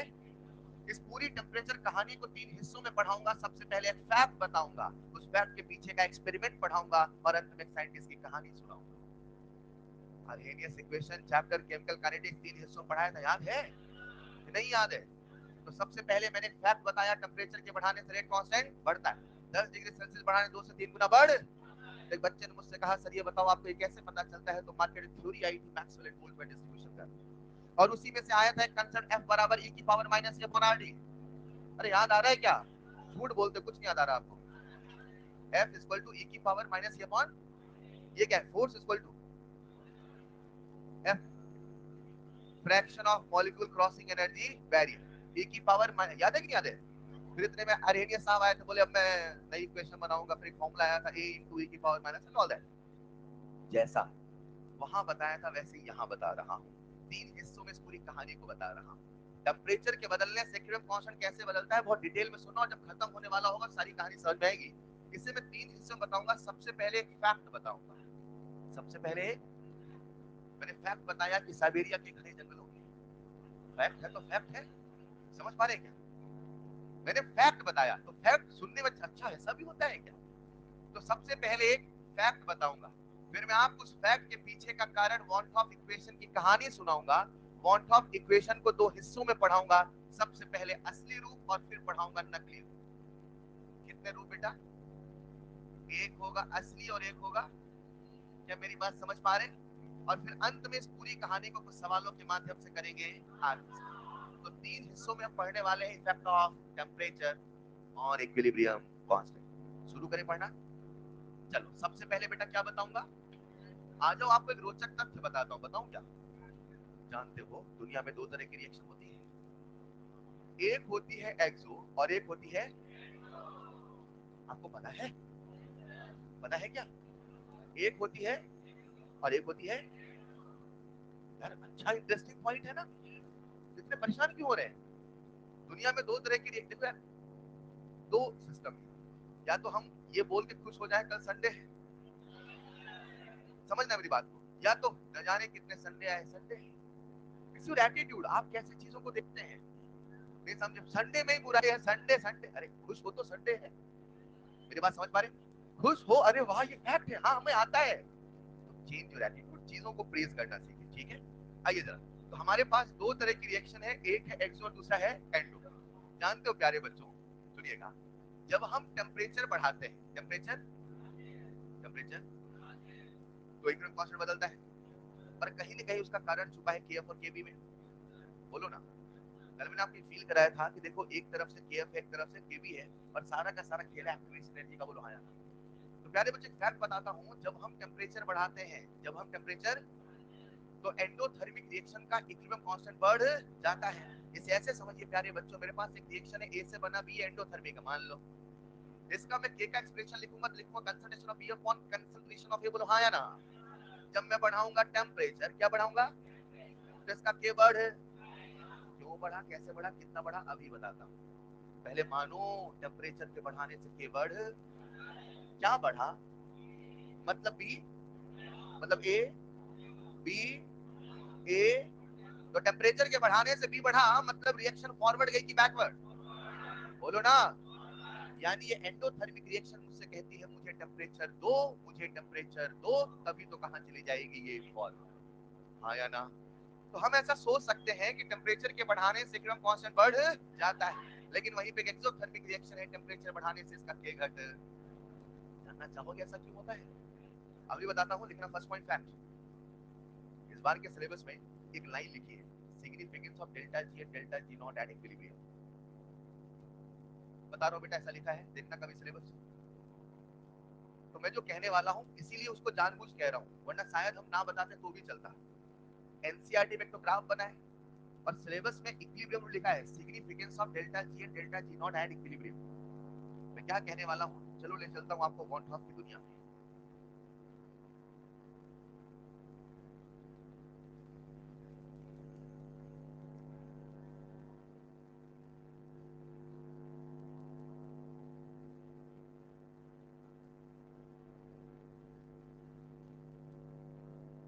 लिख लिया होगा।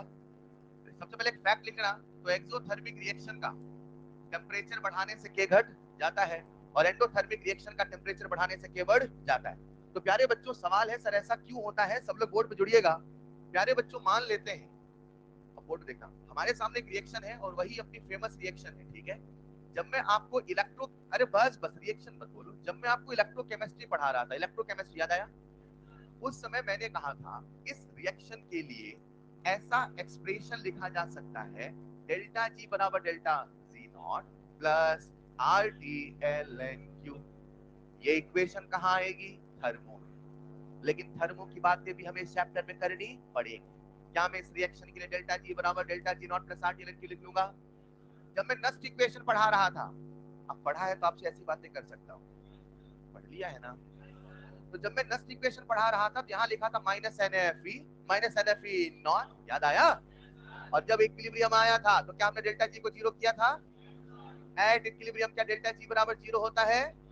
क्या क्यू बराबर के होता है? बच्चे बच्चों को याद है कि नहीं याद है? इक्विलिब्रियम पे डेल्टा जी जीरो होता है क्योंकि जी घटते घटते मिनिमम होता है, अब और चेंज नहीं आता है। इसका फील अभी थर्मो में बाकी है, लेकिन अभी इतना याद तो करो, इक्विलिब्रियम पे गिब्स फ्री एनर्जी मिनिमम होती है, इतनी छोटी होती है, उस पर चेंज ही नहीं होती। क्लियर है? फिलहाल इतनी बातें मैंने वहां कही थी। उसी थर्मो में एक इक्वेशन और आती है, उसको हम डिराइव करते हैं, अभी लिखूंगा आपको मानना पड़ेगा, मान लोगे? वो इक्वेशन आती है प्यारे बच्चों, डेल्टा जी बराबर delta H minus T delta. सुना सुना है? सुना सुना है। अगर कंडीशन स्टैंडर्ड है तो मैं यहां लगा दूं नॉट नॉट नॉट, बोलो चलेगा। Delta G not, delta G not.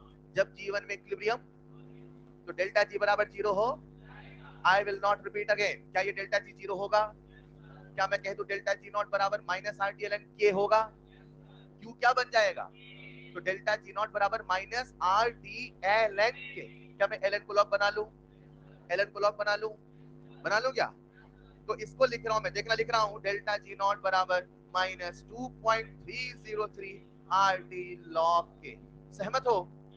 और यहां लिख सकता हूं मैं डेल्टा जी नॉट बराबर delta H not minus T delta S. ये क्या लिखा आपके सामने? ये क्या है बेटा?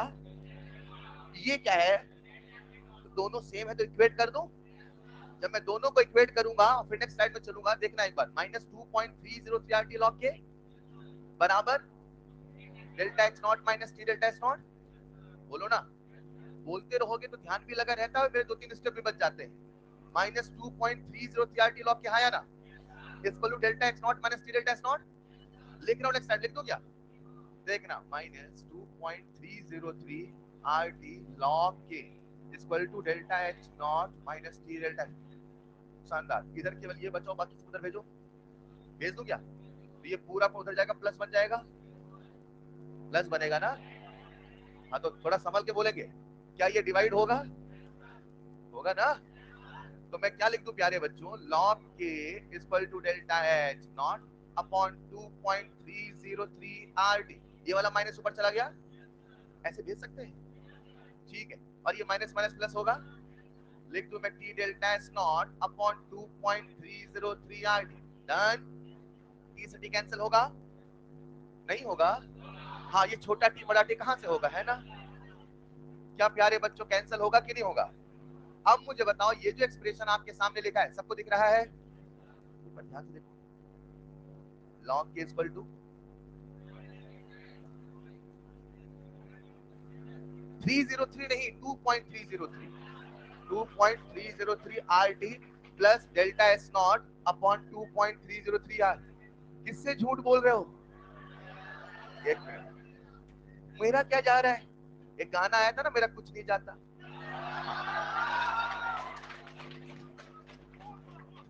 एक दूसरा भी गाना आया था, न छेड़ो हमें हम सताए हुए। खैर, वो बोलने वाला था, मैंने बोल दिया। हाँ, इधर आओ। ये फॉर्मूला याद हुआ कि नहीं याद हुआ? ये जो आपके सामने लिखा है प्यारे बच्चों, this is the original form of van't Hoff equation.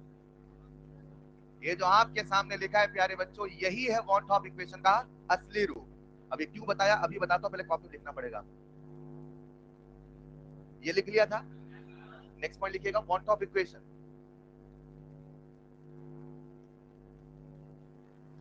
Next point लिखिएगा, वॉन टॉप इक्वेशन।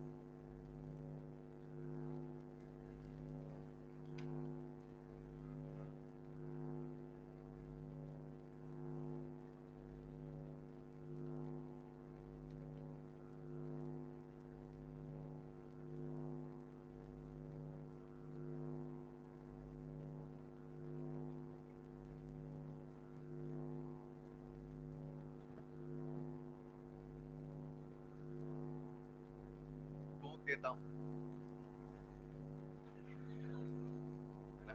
ताकि बाद में कहो नहीं। लिखो लिखो। तो प्यारे बच्चों, आपके सामने जो इक्वेशन आई है, उस इक्वेशन को याद करना है। This is the original form of one top equation. इस इक्वेशन को मात्र उस एनसीईआरटी के ग्राफ के चक्कर बता रहा हूँ, ग्राफ ना होता शायद बिना बताए भी हम चल जाते, हमारा काम हो जाएगा। पहले पूरी कहानी सुनना, फिर अपन इसको कंक्लूड करेंगे, ठीक?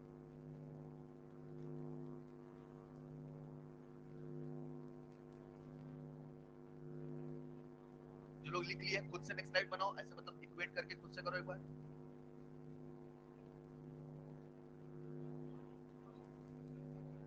बस बस।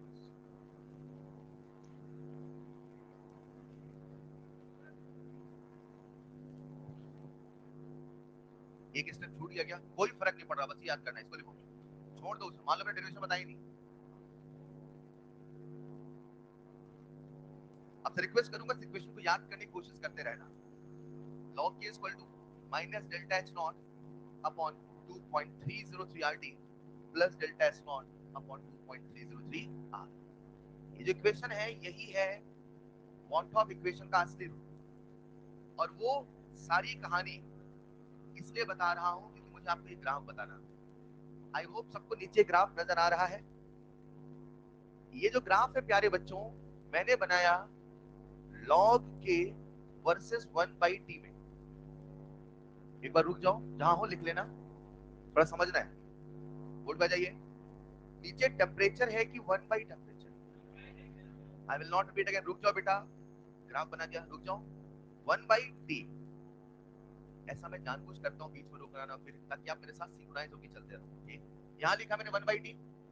1/t के बढ़ने से, मेरे हाथ देखा, 1/t के ऐसे 1/t बढ़ रहा है तो टेम्परेचर घट रहा है। 1/t का बढ़ना टेम्परेचर का घटना, सहमत हो? 1/t का बढ़ना टेम्परेचर का, तो ऐसे टेम्परेचर घट रहा है कि बढ़ रहा है? और ऐसे 1/t 1/t और 1/t, क्लियर है? ये जो है प्यारे बच्चों, क्या ये मेरी वाई एक्सिस है? यहां लिख दूं मैं वाई एक्सिस, चलेगा? ये जो 1/t टेम्परेचर है क्या प्यारे बच्चों एक्स एक्सिस है? एक्स के साथ जो आएगा स्लोप बन जाएगा, y बराबर माइनस एम एक्स प्लस सी। बोलो ग्राफ कैसा बनेगा? इंटरसेप्ट जीरो से किसी से, slope positive negative. Slope negative तब होगा जब डेल्टा एच नॉट पॉजिटिव हो। स्लोप नेगेटिव जब डेल्टा एच नॉट, अगर डेल्टा एच हुआ नेगेटिव तो माइनस माइनस प्लस, अगर डेल्टा एच नॉट होगा पॉजिटिव तो क्या मेरे प्यारे बच्चों स्लोप ऐसा बनेगा? बोलो बनेगा? बस मुझे इतना बता दो, ये जो यहां से लेके यहां तक का इंटरसेप्ट है बता दोगे क्या? केवल इसके चक्कर में पूरा असली इक्वेशन पढ़ाया। ये इंटरसेप्ट आधों को पता ही नहीं होता है, गलत सलत याद करते हो ना, तो याद ही ना करो, सही याद करो। इंटरसेप्ट कितना है बोलो? Delta S not upon 2.303। याद रहेगा? क्या मुझे स्लोप बता दोगे? वो सब इतना इंपॉर्टेंट, ये इंटरसेप्ट जरूर याद रखना, इसी के चक्कर में असली वाला वॉल टॉप बताया। ठीक है, देख लेना।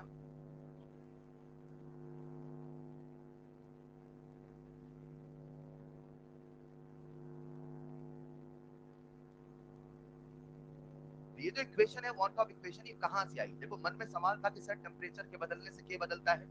आपने कहा कि एंडोथर्मिक है तो बढ़ाने से बढ़ता है, एक्सो है तो बढ़ाने से घटता है। फिर अगला सवाल आया, सर कितना बढ़ाने से कितना बढ़ता है, कितना बढ़ाने से कितना घटता है? मैंने कहा ये समझना है तो पहले वॉन टॉप समझो। अब वॉन टॉप अभी बस लिखा रहा हूं, अभी समझाना शुरू नहीं किया। तो वॉन टॉप की इक्वेशन हम सबके सामने आई, log k equal to minus delta S not upon 2.303 RT plus delta S not upon 2.303 R. अब इसके जादू दिखाता हूं, लिख लिया होगा।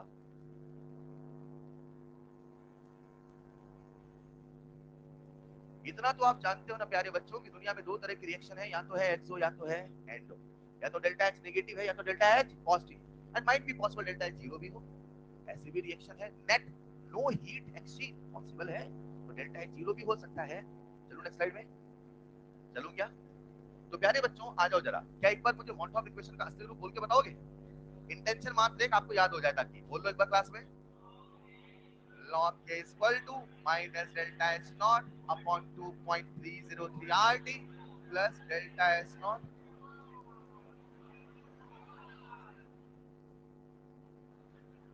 कुछ लोग बोलते क्यों नहीं है यार? आपके लिए बुलवाता हूँ, आप भी 2.303 यार लोगों। अब ग्राफ बनाते हैं, ठीक प्यारे बच्चों?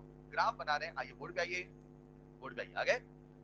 चलो ध्यान से देखना, इधर लिखा मैंने, प्लीज लिसन केयरफुली, इधर लिखा मैंने log k, इधर लिखा मैंने 1/t, चलेगा? ध्यान सुनना, कॉपी लिखना अगले 5 मिनट तक। यहाँ लिखा log, क्या लिखा 1/t, चलेगा? चलेगा?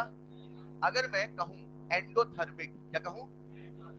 एंडो, तो क्या डेल्टा एच नॉट पॉजिटिव होगा? तो क्या स्लोप नेगेटिव होगा? ये है हमारा वाई एक्सिस, ये है हमारा। तो क्या प्यारे बच्चों डेल्टा एच नॉट एंडोथर्मिक के लिए पॉजिटिव होगा तो स्लोप नेगेटिव होगा? तो जब ग्राफ बनाऊंगा तो किसी इंटरसेप्ट सी से बनाऊं कि ओरिजिन से? क्या मुझे सी की वैल्यू बता दोगे? डेल्टा एच नॉट अपॉन 2.3, क्या ग्राफ में ऐसे बना दूं चलेगा? ये जो ग्राफ बनेगा एक्सो के लिए बनेगा एंडो के लिए, एंडो का डेल्टा एच पॉजिटिव होगा नेगेटिव, लेकिन अगर रिएक्शन होती है एक्सोथर्मिक, कैसी होती, तो क्या डेल्टा एक्स नॉट नेगेटिव होता, क्या माइनस माइनस प्लस होता, क्या ग्राफ y बराबर mx प्लस सी होता, क्या ग्राफ आज भी स्ट्रेट लाइन होता, क्या ग्राफ आज भी सी से शुरू होता, मगर क्या उसका स्लोप पॉजिटिव होता, क्या ऐसा एक्सोथर्मिक के लिए होता, एक्सो का डेल्टा एच लेस देन 0 होता, अगर डेल्टा एच 0 होता तो क्या ये पूरा का पूरा लॉग के बराबर कांस्टेंट सी होता, क्या ग्राफ कुछ ऐसा होता, ये तब होता जब डेल्टा एच नॉट बराबर 0 होता। प्यारे बच्चों इस ग्राफ को पढ़ने की कोशिश करिएगा 1/t के बढ़ने से, क्या बोला मैंने, सबसे पहले फैक्ट याद कर लो, दुनिया में दो तरह की रिएक्शन है, या तो है एक्सो या तो है एंडो। एंडोथर्मिक का टेंपरेचर बढ़ाने से के बढ़ है, एंडोथर्मिक का टेंपरेचर बढ़ाने से के बढ़ है, तो घटाओगे तो के, एक्सो में टेंपरेचर बढ़ाओगे के तो टेंपरेचर घटाओगे तो के। सरल भाषा में एंडो में वैसा ही होता है, एक्सो में उल्टा होता है, बोलो हाँ या ना। आ जाओ जरा 1/t के, 1/t के मतलब टेम्परेचर के क्या यहाँ पे लॉग के घट रहा है, तो क्या के घट रहा है, तो टेम्परेचर के घटने से के घटना कौन सा थर्मिक, क्या 1/t के बढ़ने से टेम्परेचर घटने से के बढ़ रहा है, टेम्परेचर घटा तो के बढ़ा, अपोजिट हुआ कि नहीं हुआ, तो क्या एक्सोथर्मिक का हुआ। यही सवाल प्यारे बच्चों हमारा जो एग्जाम है वो नए अंदाज में पूछता है कुछ ऐसे, वो याद दिलाने के लिए सबसे पहले आपको मैं अर्हेनियस याद दिला रहा हूँ। सबको अर्हेनियस इक्वेशन याद है, प्लीज 2 मिनट और लूंगा। सबसे पहला असली रूप k equal to a into e की power minus A by R, याद है सबको, लॉग वाला फॉर्म याद है, कितनों को याद है रेजर हैंड, लॉग वाला फॉर्म सबको नहीं याद है क्या, अरे हद करते हो यार, log K equal to log A minus E A upon 2.303, याद आया क्या, हमने एक फॉर्मूला मेरे प्यारे बच्चों लॉग के टू बाई के वन वाला बनाया था, कितनों को याद है रेजर हैंड, log k2 by k1 is equal to EA upon 2.303 r under bracket 1 upon t1 minus 1 upon t2, चलेगा। अगर ध्यान से देखो, अगर एनालिसिस आपका स्ट्रांग है तो एक चीज देखोगे, आज जो हमारी वॉन इक्वेशन है वो भी देखने में ऐसी ही है, बस फर्क क्या है सुनिएगा।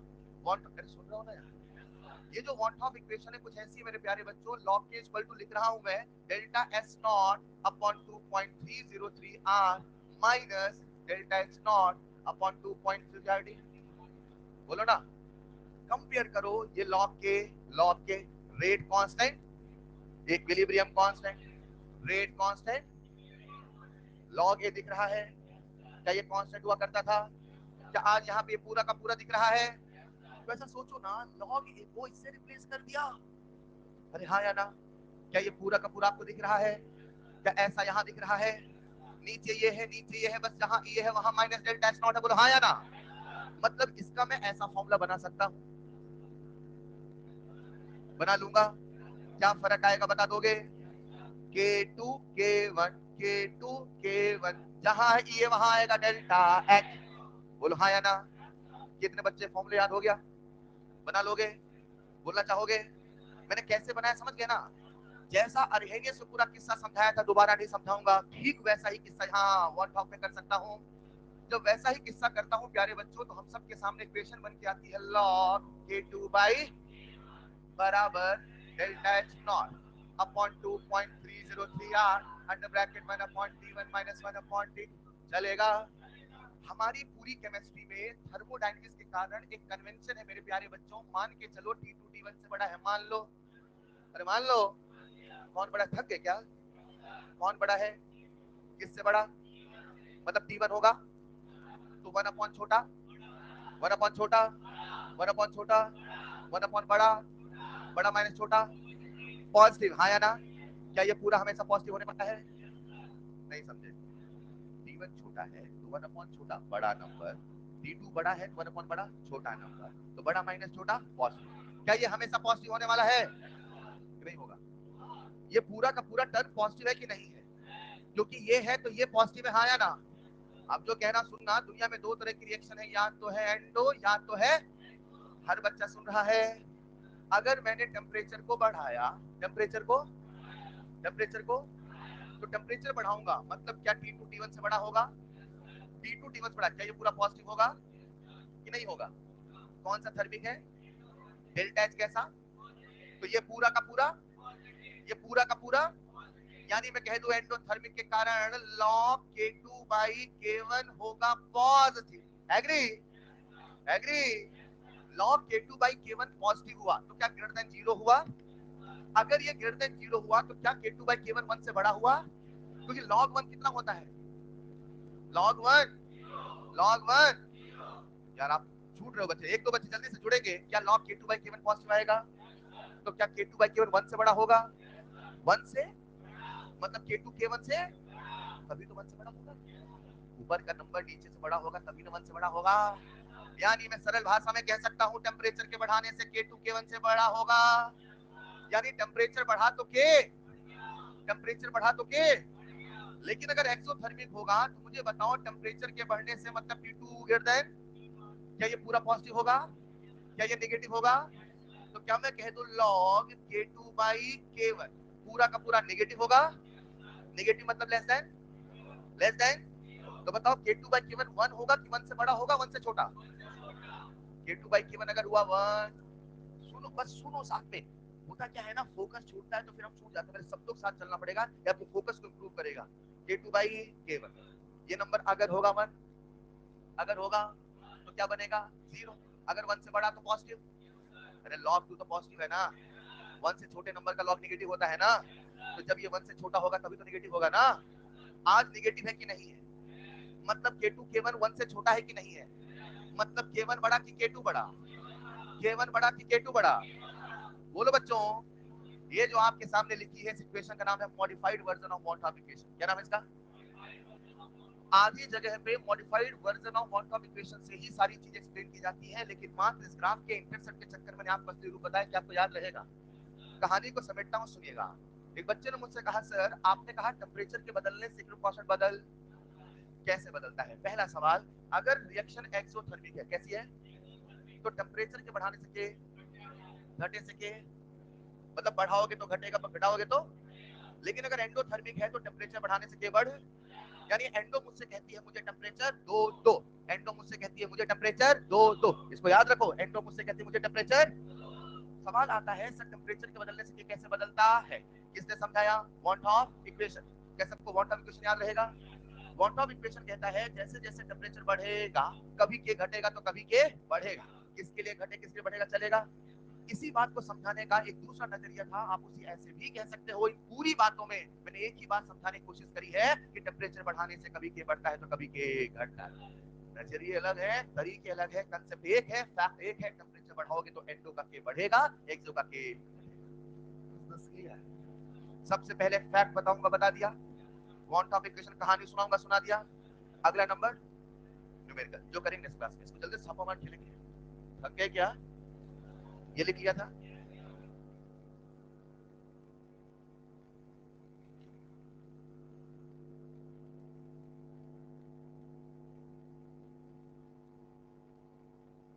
मेहनत करो यार, है ना। सिलेक्शन लेके जाइए प्लीज।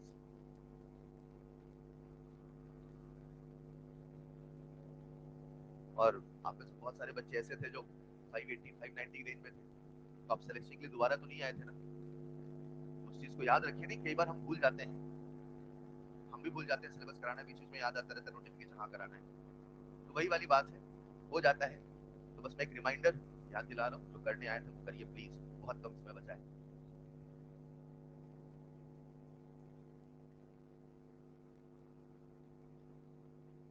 नेट हीट जीरो हो सकता है, थर्मो में आएगा। वैसे तो कुछ ना कुछ तो हीट का एक्सचेंज होता ही है, लेकिन जब हम रिवर्सिबल की बात करते हैं तो किसी एक डायरेक्शन में अगर रिलीज है तो किसी एक डायरेक्शन में एब्सॉर्ब। एग्जैक्टली। स्लाइड बदल दूं? एक बच्चे ने मुझसे डाउट पूछा, सर क्या किसी रिएक्शन का डेल्टा एच नॉट जीरो हो सकता है? तो लीच चैटलेट प्रिंसिपल पढ़ाते समय आऊंगा। अगर कोई रिवर्सिबल रिएक्शन है तो एक साइड से एंडो है तो एक साइड से एक्सो। बस आइडिया दे रहा हूं, वहां बताऊं। अभी तो आप ग्राफ बना लो बस। अब यहाँ पे बनते हैं ढेर सारे सवाल जो हम करेंगे नेक्स्ट क्लास में। ठीक है बच्चों, आपको मैंने होमवर्क दे दिया, एसएसएलजी के लिए कुछ काम बोला है। ऑफ कोर्स नहीं करोगे तो मैं कुछ कर नहीं सकता हूँ, करोगे तो बेनिफिट आपको मिलेगा, नहीं मिले तो बता देना सर बकवास का काम है, कभी दोबारा बच्चों को नहीं बोलूंगा। हाँ सिंपल सी बात है भाई, अपन भी एक्सपेरिमेंट करते हैं, नहीं समझे? बोले सर बिल्कुल फायदा नहीं हुआ, एक रत्ती में एनसीईआरटी याद नहीं, पूरा समय वेस्ट हो गया मेरा।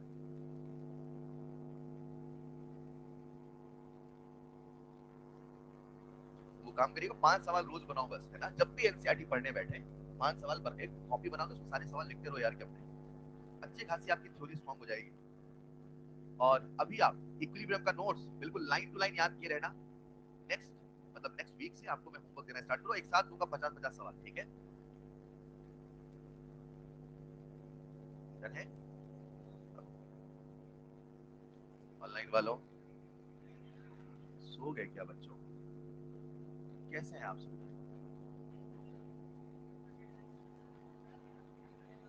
एक बच्चे का नाम है इनोसेंट रोश। हाँ? बंद कर दूं? तो आपका होमवर्क रहेगा रिवाइज टिल टुडे, है ना, रिवाइज करके आओगे ना, बढ़िया से रिवाइज करके आना। मिलते हैं नेक्स्ट क्लास में। That's all for today, thank you so much. बंद कर दूं? लिखो लिखो लिखो।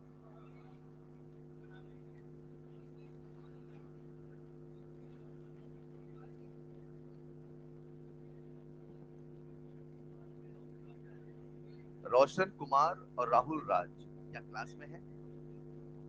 कौन है रोशन कुमार? ये ऐसे नहीं बताएंगे।